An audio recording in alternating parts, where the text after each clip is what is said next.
اور وہ ملتس کے جزیرے میں پہنچ جاتا ہے۔ پالوس نے 2 سالوں میں یہاں پر ایک شاندار کلیسیا قائم کی، اور اپنے بعد اس نے تیموتھیوس کو اس شہر کا پاسبان مقرر کیا، جس کے بعد یوحنا رسول یہاں پر پہنچے، مقدسہ مریم یہاں پر پہنچی، اور یوحنا اس کلیسیا کا خادم بنا۔ یہی یوحنا بعد میں جلا وطن ہوا اور پتموس کے جزیرے سے اس نے یہ خط لکھا۔ جب وہ یہ خط لکھ رہا تھا، اس وقت یہ کلیسیا بڑی شاندار کلیسیا تھی۔ خداوند یسوع مسیح نے اس کو خط لکھوایا اور ان کی تعریف کی۔ میں تیرے جانتا ہوں، اور میں نے عرض کیا تھا کہ ان لفظوں کے لیے یہاں پر میں نے ان 3 لفظوں کو آپ کے سامنے بیان کیا تھا، لیکن بنیادی طور پر ان کا یہی مفہوم ہے کہ یہ کلیسیا خون پسینہ بہا رہی تھی، یسوع کی خاطر یسوع کا کام کر رہے تھے، دن رات خدا کی خدمت میں مشغول تھے، اور یہ بھی کہ تو بدوں کو دیکھ نہیں سکتا۔ اور جو جھوٹی تعلیم دینے والے وہاں پر آئے، جو اپنے آپ کو رسول کہتے ہیں اور ہیں نہیں، تو نے ان کو آزما کر جھوٹا پایا۔ اس کلیسیا کی سب سے بڑی خوبی یہ تھی کہ ابتدائی کلیسیا میں جو لوگ یہاں پر پہنچے اور یہ دعویٰ کرنے لگے کہ وہ خدا کی تعلیم دے رہے ہیں، وہ رسول ہیں، ان کو انہوں نے آزما کر جھوٹا پایا اور ان کو رد کر دیا۔ یہ بہت ضروری کام ہے، اور میں نے یہاں پر یہ اپیل کی تھی کہ آج کلیسیاؤں کو اس کی اشد ضرورت ہے۔ جب ہر طرف ہمیں استادوں کی ایک لمبی قطار نظر آتی ہے، ہر شخص پاسبان کا عہدہ چاہتا ہے، ہر شخص بشپ اور اسی طرح اعلیٰ عہدوں پر فائز ہونا چاہتا ہے، ہمیں تمیز کی، امتیاز کی روح کو حاصل کرنے کی دعا کرنی چاہیے۔ اس کلیسیا نے ان کو جو اپنے آپ کو رسول کہتے تھے اور ہیں نہیں، وہ خود ساختہ نام نہاد رسول بن چکے تھے، ان کو اس نے آزما کر جھوٹا پایا اور چھوڑ دیا، ان کی مخالفت کی، انہوں نے ان کے ساتھ سمجھوتا نہیں کیا۔ لیکن یسوع نے جہاں ان کے صبر کی تعریف کی کہ وہ مصیبت اٹھاتے اٹھاتے تھکے نہیں ہیں، پہلے روز سے پالوس کے زمانے سے لے کر اس زمانے تک جب خداوند یسوع مسیح اس کلیسیا کو یہ خط لکھ رہے ہیں، ایک بھی دن ایسا نہیں تھا جب اس کلیسیا نے دکھ نہ اٹھایا ہو۔ دکھ اٹھانے والی کلیسیا ہے یہ، لیکن یہ تھکے نہیں ہیں۔ خداوند نے ان سے کہا، مگر مجھ کو تجھ سے یہ شکایت ہے کہ تو نے اپنی پہلی سی محبت چھوڑ دی۔ میں نے پچھلے اتوار اس پر سیر حاصل گفتگو کی تھی کہ پہلی سی محبت چھوڑنے کا کیا مفہوم ہے، کہ ہم اپنے ماضی کو اور اس وقت کو جب ہم نے خداوند یسوع مسیح کو قبول کیا، اس وقت کو یاد رکھیں۔ ہم اس وقت کو یاد رکھیں جب ہمارے آباء و اجداد نے یسوع کو قبول کیا، اور اس خطے میں انہوں نے اس کلیسیا کو قائم رکھنے کے لیے کیا کیا کچھ کیا، ہمیں اس کو یاد رکھنے کی ضرورت ہے۔ خداوند ان سے پہلی سی محبت کا تقاضا کرتے ہیں، اور یہ چاہتے ہیں کہ وہ اسی جوش کے ساتھ اس سے محبت رکھیں جس سے وہ پہلے محبت کر رہے تھے۔ اس لیے یہاں پر لفظ یاد کر، خیال کر، یاد کر لکھا گیا ہے۔ میں نے اپیل کی تھی کہ ہمیں اپنے ماضی کو، اپنے آباء و اجداد کو یاد رکھنا ہے کہ کس طرح سے جنون کے ساتھ انہوں نے محبت کی یسوع کے ساتھ، اور اس محبت کی بنا پر، اس جنون کے بنا پر انہوں نے اس کلیسیا کو یہاں پر قائم رکھا۔ اور ہمیں بھی اس کلیسیا کو قائم رکھنے کی ضرورت ہے اور اسی جوش اور جذبے کی ضرورت ہے۔ میں نے یہ بھی کہا تھا کہ بہت دفعہ ہم خداوند کے کاموں میں مشغول رہتے ہیں، دن رات ہم خداوند کی خدمت کرتے ہیں اور ہمارا تصور یہ ہوتا ہے کہ ہم بہترین کر رہے ہیں، لیکن اگر اس کا موٹیو، اگر اس کا محرک خدا کی محبت نہیں ہے تو پھر سمجھیں کہ ہماری محنت اور ہمارا یہ سب کچھ کرنا بے مقصد ہے۔ خداوند یسوع مسیح نہ صرف ان کی تعریف کرتے ہیں، نہ صرف ان کے ساتھ شکایت کا اظہار کرتے ہیں، بلکہ اس خط کے آخری حصے میں ایک اور بات بھی لکھی ہے۔ خط کا اختتام پہلی سی محبت کے تقاضے کے ساتھ ختم نہیں ہوتا، بلکہ آگے لکھے ہیں جس کے کان ہوں وہ سنیں کہ روح کلیسیاؤں سے کیا فرماتا ہے۔ اگر آپ غور کریں گے تو اس کلیسیا کے نام اس خط کا آغاز ایک شخص کو مخاطب کر کے کیا گیا تھا، جہاں پر یہ لکھا کہ افسس کے کلیسیا کے فرشتے کو یہ لکھ۔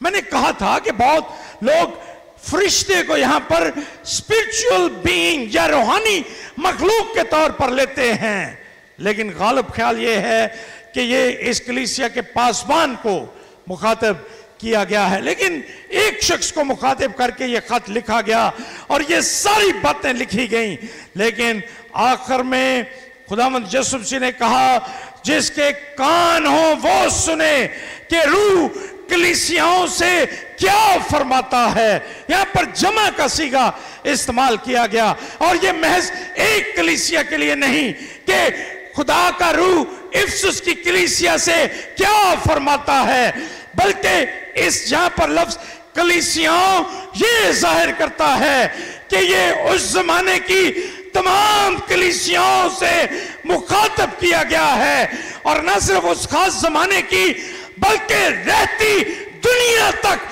جتنی بھی کلیسیائیں اور کلیسیا اس دنیا میں قائم ہوگی، خداوند ان سے مخاطب ہیں اور ان سے کہتے ہیں کہ جس کے کان ہوں وہ سنیں کہ روح کلیسیاؤں سے کیا فرماتا ہے۔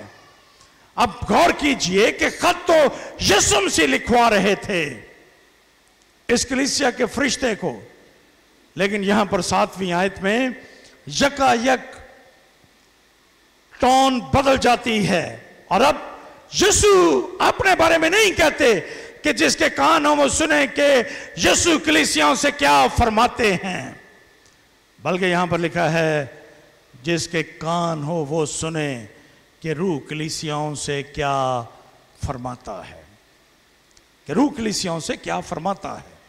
یہ الفاظ آپ کو ہر ایک خط میں ملیں گے، یہ الفاظ آپ کو سمرنا کی کلیسیا کے نام خط میں ملیں گے، یہ الفاظ آپ کو پرگمن کی کلیسیا کے نام خط میں ملیں گے، یہ خط آپ کو لودیکیا کی کلیسیا کے نام خط میں ملیں گے، یہ الفاظ آپ کو فیلادلفیا کی کلیسیا کے نام خط میں بھی ملیں گے۔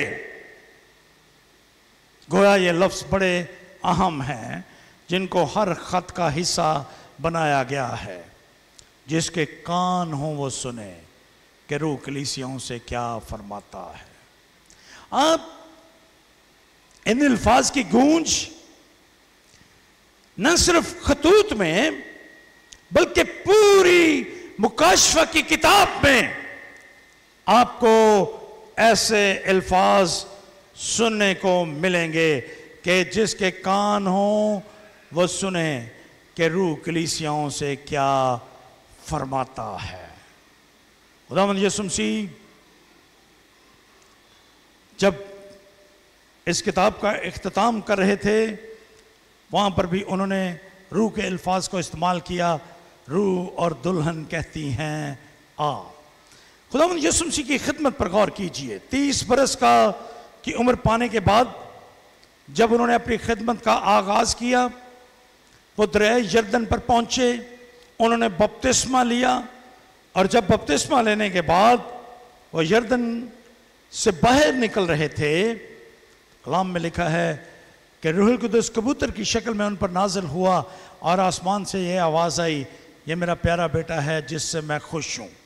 خدائے پاک روح جب یسوع بپتسمہ لے کر دریائے یردن سے باہر نکل رہے تھے اس وقت ان پر نازل ہوا۔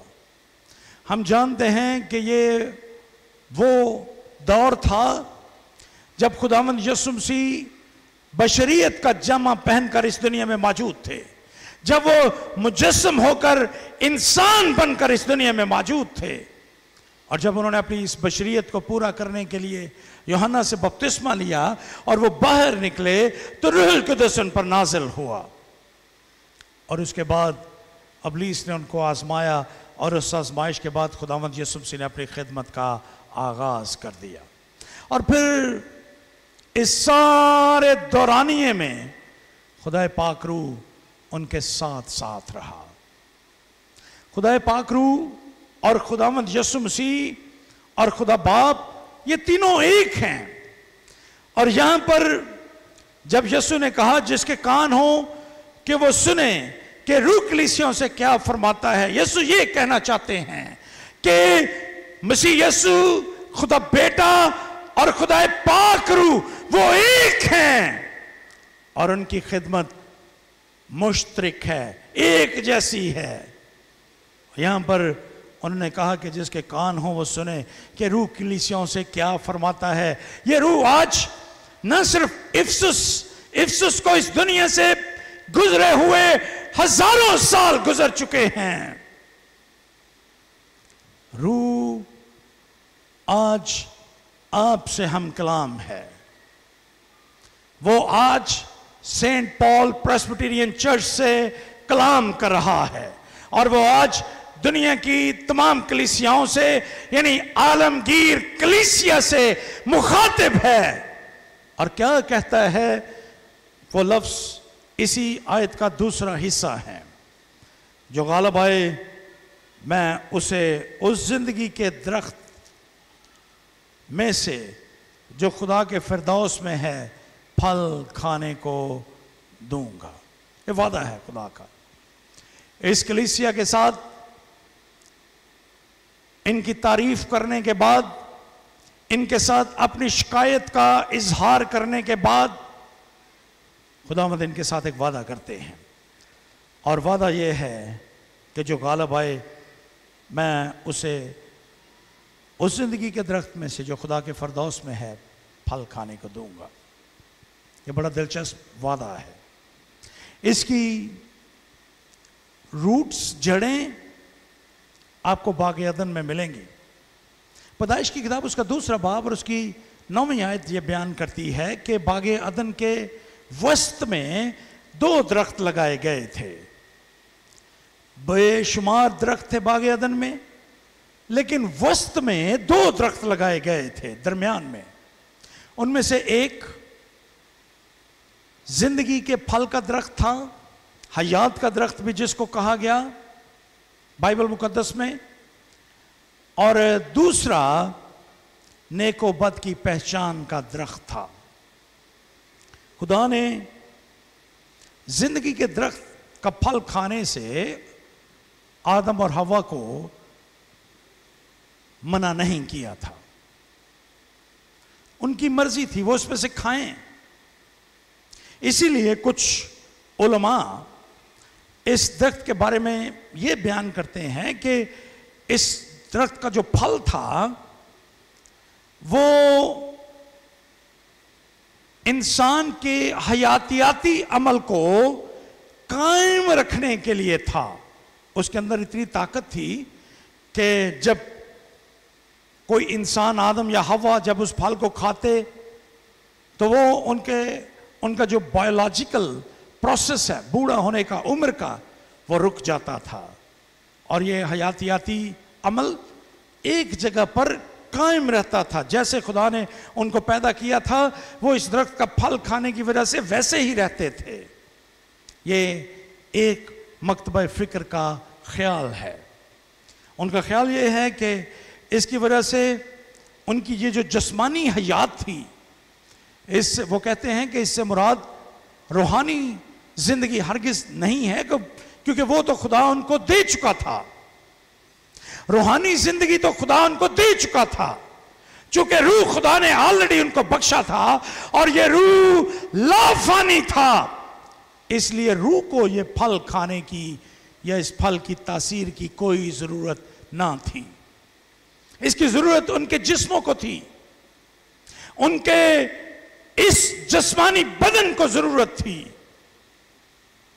اس لیے جو ہی وہ اس پھل میں سے کھاتے، اس کی تاثیر ان کے جسم میں ہوتی تھی اور وہ اسی حالت میں رہتے جس میں خدا نے ان کو پیدا کیا تھا۔ ہم نہیں جانتے کہ باغ عدن میں کتنی دیر انہوں نے قیام کیا، ہزاروں برس وہاں پر رہے یا کتنے برس باغ عدن میں رہے آدم اور حوا، ہم اس کے بارے میں بالکل کچھ نہیں جانتے، کیونکہ جو ہی ہم دوسرے سے تیسرے باب میں داخل ہوتے ہیں ہم آدم اور حوا کے گناہ کا بیان پڑھتے ہیں، اور اس دوسرے اور تیسرے باب کے درمیان ایک برج ہے جہاں پر یہ لکھا ہے کہ آدم اور حوا دونوں ننگے تھے اور وہ شرماتے نہ تھے۔ It's a bridge between two eras، دو زمانوں کے درمیان یہ پل ہے، یہ آیت، اور اس کے بعد ہم یکا یک ان کے گناہ کا بیان پڑھتے ہیں تیسرے باب میں۔ سو ہم نہیں جانتے کہ یہ درمیانی عرصہ کتنا طویل تھا، لیکن اس مکتبہ فکر کے لوگ یہی سمجھتے ہیں کہ اس پھل کو کھانے کی وجہ سے ان کی جو جسمانی زوال تھا وہ رک جاتا تھا اور وہ کچھ عرصے کے لیے ویسے ہی رہتے تھے اور پھر دوبارہ ان کو وہ پھل کھانے کی ضرورت پڑتی تھی۔ ان کے نزدیک جب خدا نے باغ عدن میں سے نیک و بد کی پہچان کے درخت کا پھل کھانے، یعنی خدا کی حکم عدولی کے بعد جب آدم اور حوا کو نکال دیا باغ عدن میں سے، تو اس نے زندگی کے درخت پر پہرا لگا دیا۔ اسی لیے اس مکتبہ فکر کے لوگ اس حکم کو، اس پہرے کو برکت تصور کرتے ہیں۔ ان کے نزدیک ایک بہت بڑی برکت ہے کہ خدا نے زندگی کے درخت پر پہرا لگا دیا اور شعلہ زد تلوار رکھی اور یہ کہا کہیں ایسا نہ ہو کہ آدم ہاتھ بڑھائے اور وہ زندگی کے درخت کا پھل کھا لے۔ وجہ یہ برکت کیوں بنی؟ ان کے نزدیک یہ اس لیے برکت ہے کیونکہ اگر گناہ کرنے کے بعد جب انسان کی زندگی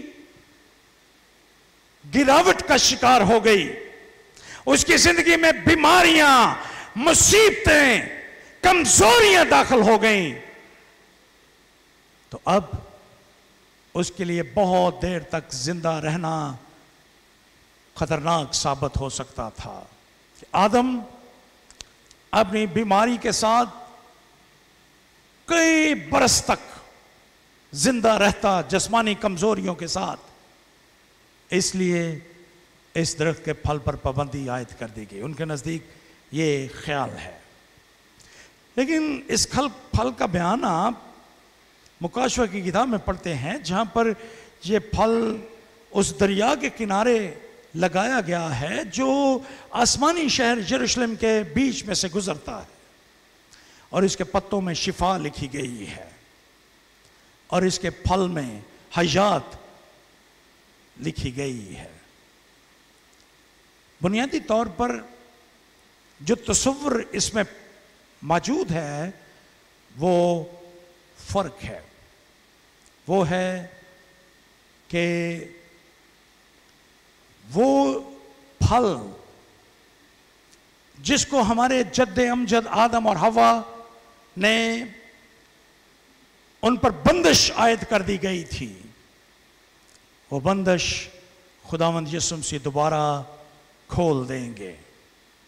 جو بندش اور رکاوٹیں خدا اور انسان کے ملاپ کے درمیان تھیں ان کو مٹا ڈالا جائے گا۔ زندگی کے درخت تک پہنچ سے مراد خدا تک پہنچ بھی ہے، جو زندگی کا مالک ہے، جو زندگی کا پیدا کرنے والا ہے، لیکن یہ پھل ہر ایک کو نہیں ملے گا۔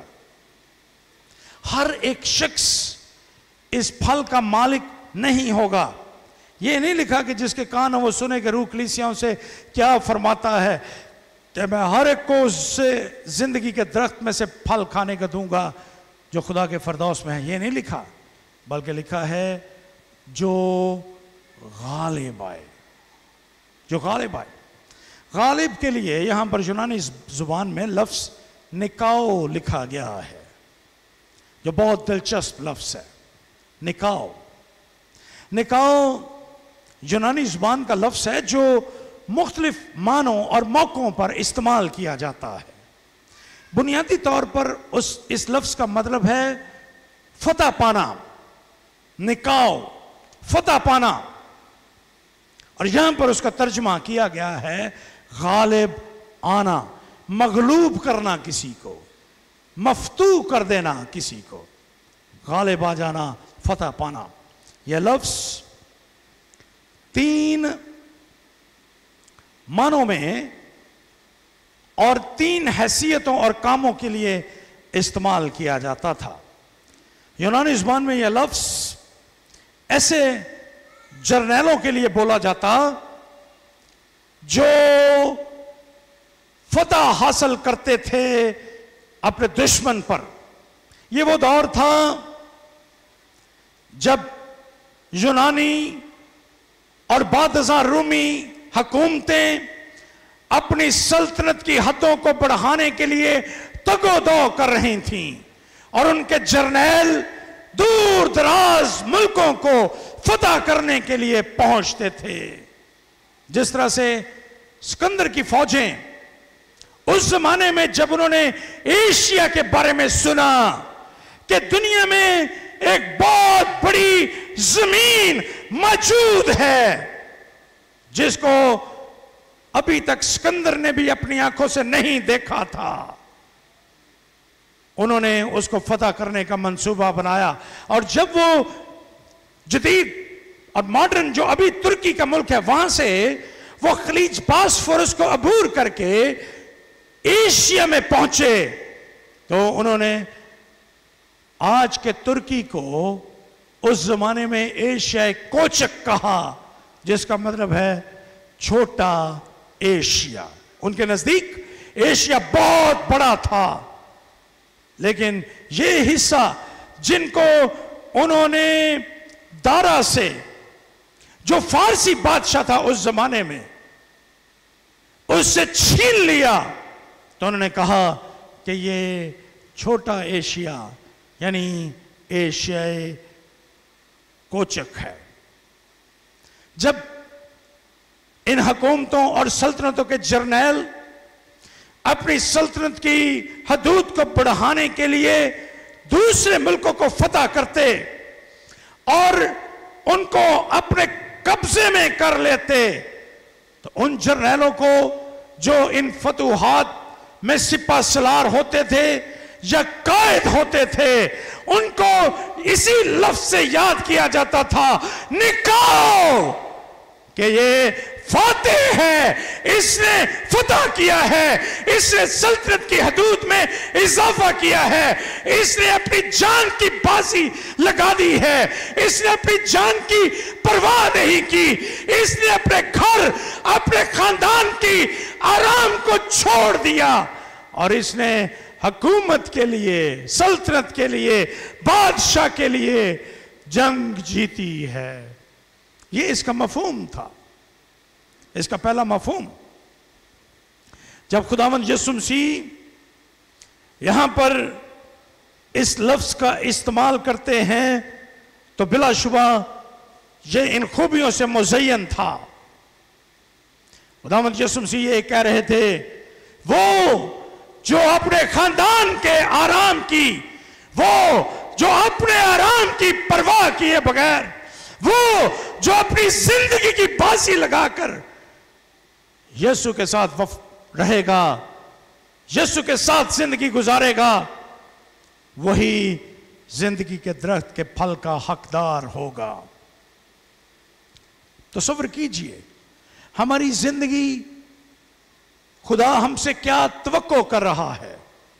خدا کیا ہم سے یہ چاہتا ہے کہ محض ہم اپنے گھر میں بیٹھیں، آرام دہ ماحول میں بیٹھیں، اپنے کمفرٹ زون میں رہیں اور ہم سوچیں کہ ہم خدا کی بڑی خدمت کر رہے ہیں؟ کیا یہ خدمت خدا ہم سے چاہتا ہے؟ نہیں، خدا ہم سے یہ نہیں چاہتا۔